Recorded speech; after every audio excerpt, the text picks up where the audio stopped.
Hello everyone, and welcome to this Penzi fan review of the 2020 Volume 2 MTH catalog. Now I know this was released on May 8th, so I am a little bit late in reviewing this. I was planning on reviewing any new catalogs specifically from MTH and Lionel as soon as they come out, but there's a reason why I'm going over the MTH catalog now. Unfortunately, it was announced recently that MTH would be going out of business since their CEO retired.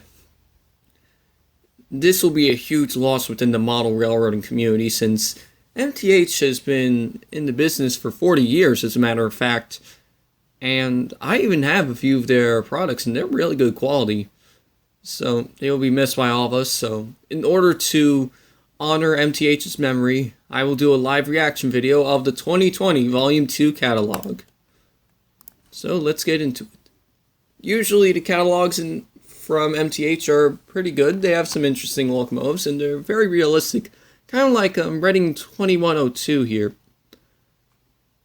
You can see the detail with the rivets, with the side rods.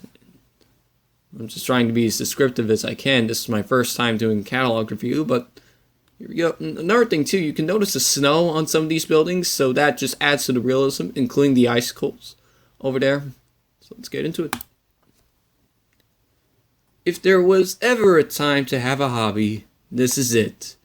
Alright, so we have Empire Express 999, we have Long Island Road and Alco RS1 number 469, is it? I think that says 469. Remember Boxcar, CSX Intermodals, Amtrak Turbo Train. Hey, it's Rock Island Rockets GP9, that GP7 rather, that I said that the one at the Illinois Railway Museum should be repainted into. I'd say this is my favorite scheme now of the Rock Island liveries for the GP7. Then we also have the Chessie Special 2101. Good thing I didn't mistake it for 2102 on the cover. And here's the MTH 40 year anniversary logo on the bottom. Benefits from other MTH product lines. We have MTH Electric Trains, Rail King, MTH Electric Trains S-Gauge, and Template Traditions. The thing with the loss of MTH is that I'm not sure who's going to take over the Template series now. I think most of the time they were based on Lionel models, so maybe Lionel could reclaim their Template series. I'm not sure, but I'm just hoping that someone's able to pick it up again. So we have 4449, we have a Pennsylvania Alco PA, a Lehigh Valley SW1? No, NW2, my bad. The grill looks familiar. As well as a nice little Template station. Looks like it's of a European model. Nickel Plate Road 765 with all the Proto Sound 3.0 details near it, as well as DCC features.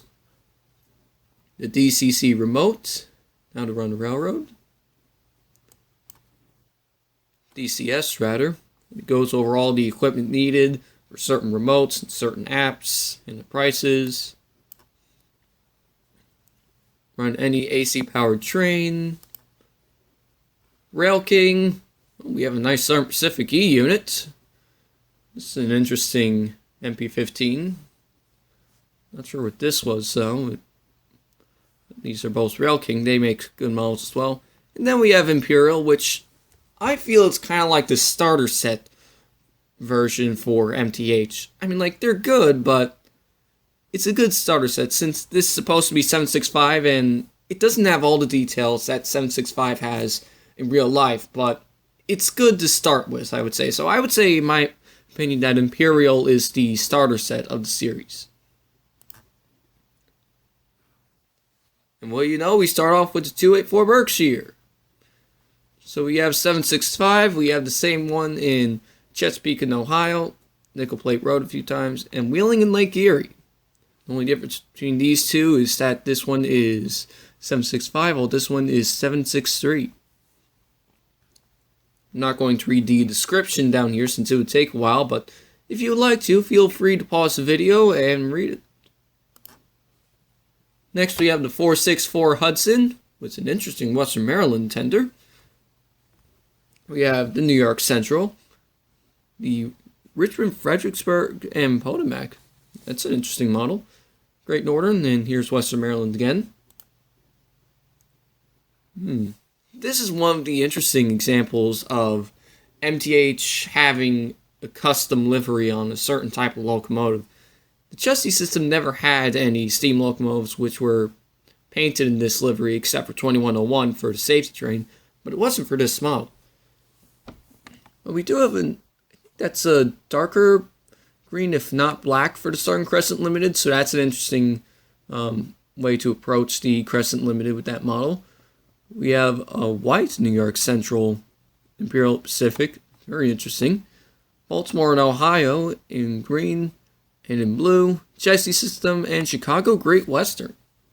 Nice to see that they're getting representation through these models. We have the 460 10-wheeler from Fallbrook Coal Company and Ohio River Railroad. Now we have the 464 Commodore Hudson. This time it's in a onboard for a Cure livery, number 2017. And we also have the Rexel train. I feel that this model is pretty interesting since I'm not aware of any other Rexel train models that are out there, but then again, this is also inaccurate since the Rexel train was a 482, I think, a 482 or a 484, and even though this isn't the correct wheelbase, I still give MTH props for coming up with this train in O gauge scale, or rather O gauge. Next we have an interesting livery for the 49er again, 462 at least. I'm surprised that they have the daylight variant. Well, this locomotive was never in daylight colors, but I'm surprised that they have this as the cover page locomotive, even though we still have Union Pacific on the bottom left, since the only livery that this locomotive was ever in was in the Union Pacific. But these two are still very interesting nonetheless, and they actually don't look too bad, especially for Norfolk and Western. Alright, we got the Alco RS1 with Long Island right on the cover. And we have Washington Terminal for one of the first ones, followed by Gulf Mobile in Ohio in a very interesting livery for the RS1. We'll have to double check to see if the GM&O actually had any RS1s that were in that paint scheme. We have Eastman Kodak and Long Island Railroad in the original, well, I forgot the name of it, but I think this was one of the first liveries that, well, maybe the second that it was delivered in. So, very good job for MTH. Next we have a Conrail Alco RS3 in the classic New Haven, Susquehanna, Conrail, and Western Maryland's liveries. Now we have the Alco FA-2AA set, Union Pacific, New Haven looks pretty interesting, and Lehigh Valley, and we have B units for all three of them. Now we have the EMD E8s. We have Burlington Route, Baltimore and Ohio, and the Southern Pacific E8s, which was shown on a few pages back. Now, whoa. Alright then. I'm not sure if the Lehigh Valley GP7 had that shade of yellow within the middle, but it looks very interesting. I kind of like it. So we have this Lehigh Valley GP7 livery, followed by my favorite Rock Island livery. Then Pennsylvania, Pittsburgh, and Lake Erie. Again, I'm not sure if the Pittsburgh and Lake Erie had that kind of, I think they did, but I'm not sure.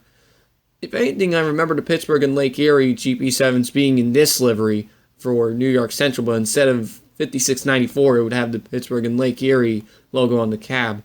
And we also have good representation of the Atlantic coastline, so this is pretty good. Next, we have the Alco C628/630. We have a Chesapeake and Ohio Alco. I'll have to double check all these, but these are looking really good. We have Monon, Reading Lines, and the classic Lehigh Valley. Next, we have the SW1500 for the Akron Barberton Belt, probably a short line.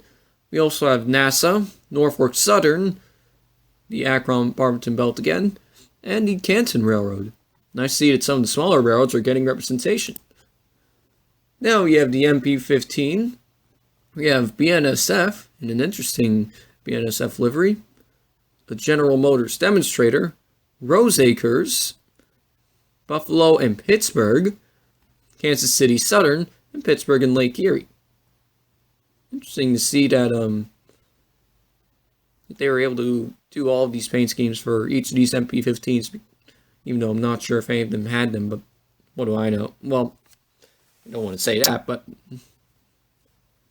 I'm not sure if, what I'm trying to say is that I'm not sure if Pittsburgh and Lake Erie had this livery for the MP15, but it might have. It might have been delivered when it was new. Anyways, we have the Alco PA set. The thing with this PA model is that I feel it's a little bit shorter than, or a little bit, well, not as long as the FA sets. And I think this is, well, since it's the, I don't want to say less quality because they still look pretty good, such as the Santa Fe Gold Bonnet, Lehigh Valley, Southern, Baltimore, Ohio. This is just my personal opinion.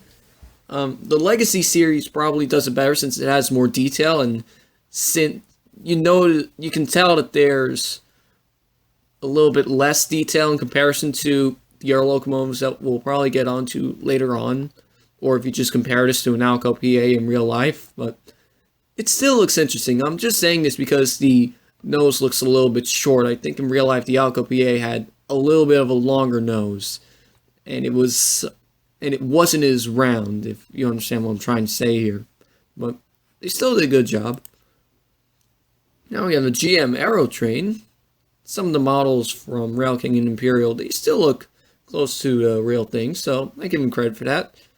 We have New York Central, Union Pacific, Rock Island, and Pennsylvania.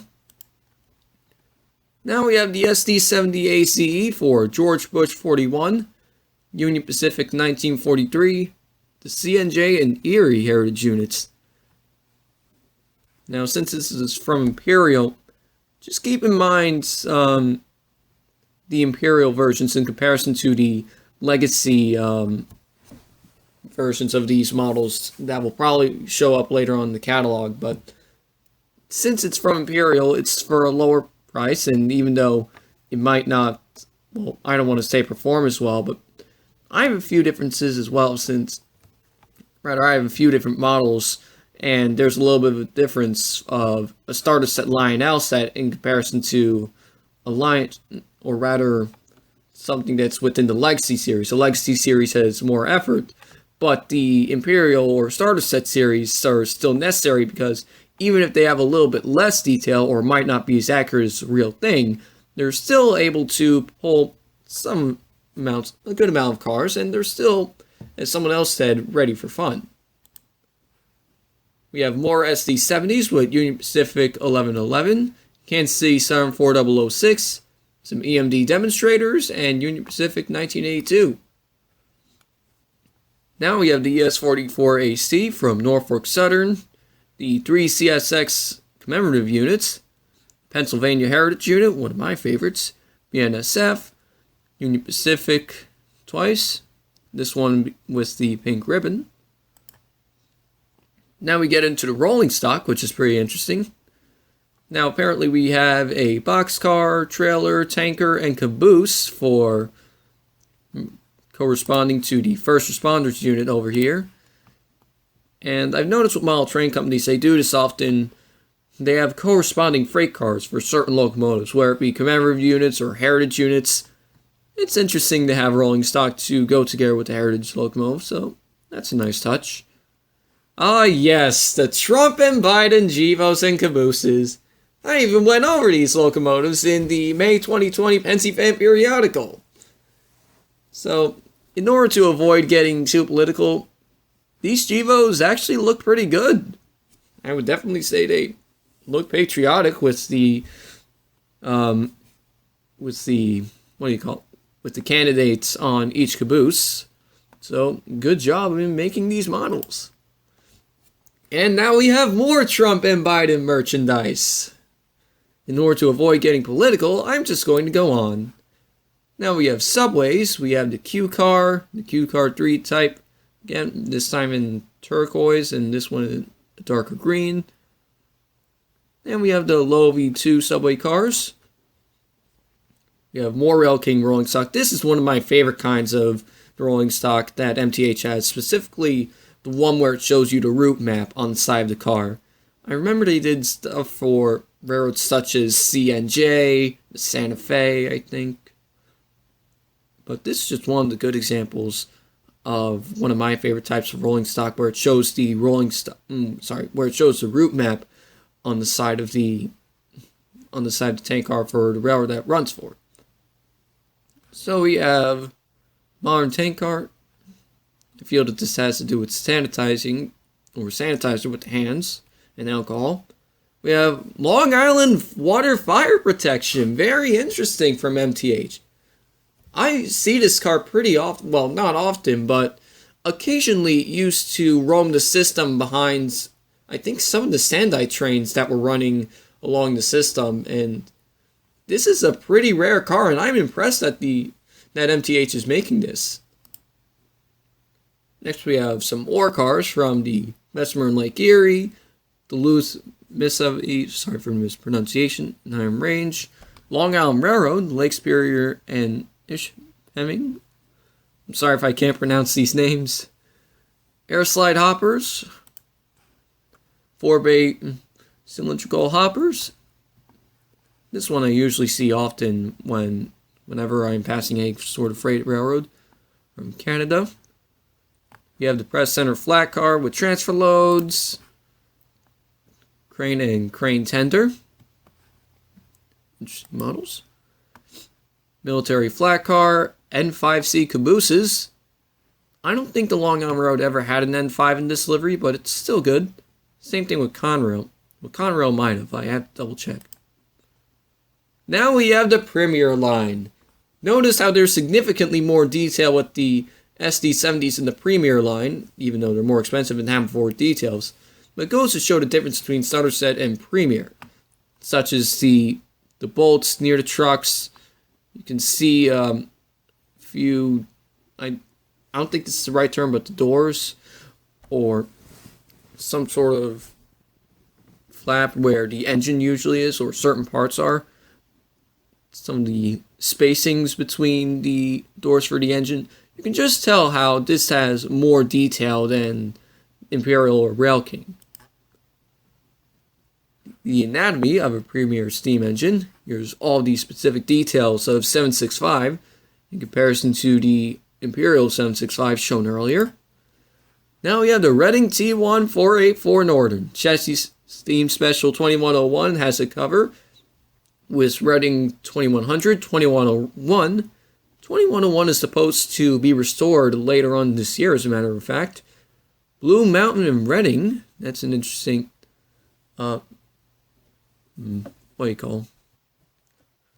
livery for the 2101 and 2102, rather. Now this one is in a lighter shade of blue. This one I think was in some sort of excursion in the 70s or 80s with the tender that says "We the People," so it's nice to see the MTH has that. Then we have 2101 for the American Freedom Train, so that's pretty cool. Next we have the legendary Big Boy. We have a few different models, rather different numbers. 440 American, with the Empire State Express being a different model than Jupiter and 119. Oh, we have a Strasburg 440. That's cool. In Baltimore and Ohio. There we go. Now we have a good quality 284 Berkshire with 765. A great picture of 765 in that case. Shows you all the detail that went into this version. And we have more nickel plate road Berkshires. Imperial Marquette 1223, not 1225. The GE 44 Tonner from the New York Dock Railway, as well as Chesapeake and Ohio, Northern Pacific, Washington and Old Dominion Railroad, Rio Grande, Pittsburgh, Allegheny and McKees, Springfield Terminal, which seems to be based on the New Haven, and New York, Ontario, and Western. Next we have the Alco S2 from Boston and Maine, Long Island, in the original black and gold, I want to say, paint scheme from the 40s or 50s, but this was one of the first liveries that most diesels on the Long Island Railroad were delivered in. Next we have the CNO nickel plate, Brooklyn Eastern District Terminal in Boston and Maine. Now for the GP7, a nice Baltimore and Ohio livery, New Haven, Milwaukee Road, CNW, Santa Fe, and Northern Pacific. Now we have the SD45 low hood for Santa Fe. I'm not sure if Reading had an SD45, but it's still nice to see it in that livery. Next we have the Hustle Muscle Great Northern, Maryland and Midland, and Rio Grande. The SD35, a high hood southern variant, Wisconsin Central, the Pennsy, Southern Pacific, Baltimore and Ohio, and a high hood Norfolk and Western. Now we have the ever so common and famous GP38-2 for CP Rail, Norfolk Southern, TPMW, the J, East Penn Railroad, and Central Texas Colorado River Railroad.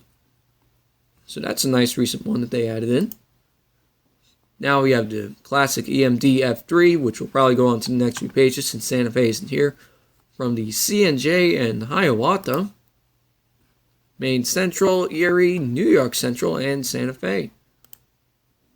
Next we have the GP40 from the TT&I, Boston and Maine, otherwise known as Guilford, U.S. Air Force, Illinois Central Gulf, RF&P, and Southwest Pennsylvania Railroad. Actually, nice to see how they're getting modern short lines in here. The SD40-2 from Chesapeake and Indiana. This one was recently repainted. ON Rail, Illinois Central Operation Lifesaver, Chesty System, and Santa Fe with the BNSF reporting marks. Now we have the SD70 ACE with 3 Canadian Pacific Heritage units, or at least commemorative units, 1 Canadian Pacific Actual Heritage Unit, Wabash Heritage Unit, and Union Pacific 1111. The SD70M with CSX. It says Spirit of something. Can't make out what that is from here. Spirit of... I'm not sure what it says, but it's number 4699, so it's a Spirit of something. We have Norfolk Southern, Southern Pacific, and Union Pacific 4884, as a matter of fact. And 4014. Next we have the SD70 MAC with 1801 for Norfolk Southern, Alaska, BNSF, and CSX 700. Coming in Spirit of Cumberland and Spirit of Nashville. Now we have the ES44AC in BNSF, Nickel Plate Heritage, Norfolk Southern Heritage, Pennsy Heritage, and the 3 CSX commemorative units again. Now we even have Premier Series rolling stock to go with each of these locomotives. Now we have the Turbo Train for Amtrak, Via, and New Haven, apparently. I think this was the prototype livery that Turbo Train might have been delivered in before it went to Penn Central for testing, and then Canadian National. Next we have the P5A box cab. Very interesting to see how they're doing this model. It's the lesser known streamlined version of the P5, or at least a modified version of the P5 that ran on the Pennsy. I think primarily pulled freight trains after the introduction of the GG1. So it's nice to see that they have that. Now we have an XBN BNSF caboose for Premier Freight with some auto carriers, boxcars, 55-inch all-door boxcars, some hoppers, 3 bay center flows, and 2 bay center flows, military vehicles, and trash containers, twin stacks, some tank cars, coil cars, some interesting cabooses, such as the South Shore, Chicago South Shore and South Bend caboose. That's in an interesting livery, very detailed. I think this caboose was just restored about a year or two ago for the Chesapeake and Ohio. Now we have some passenger cars for the Chessie Special, Nickel Plate Road, Reading, and American Freedom Train. Even though I don't think most of these railroads rostered any dome cars like this, it's still cool to see that such a thing exists. Now we have some of the older wooden passenger cars. We even have some Strasburg ones down here. Next we have the remotes, scale tracks. I'm not going to review the tracks as much. Or the parts.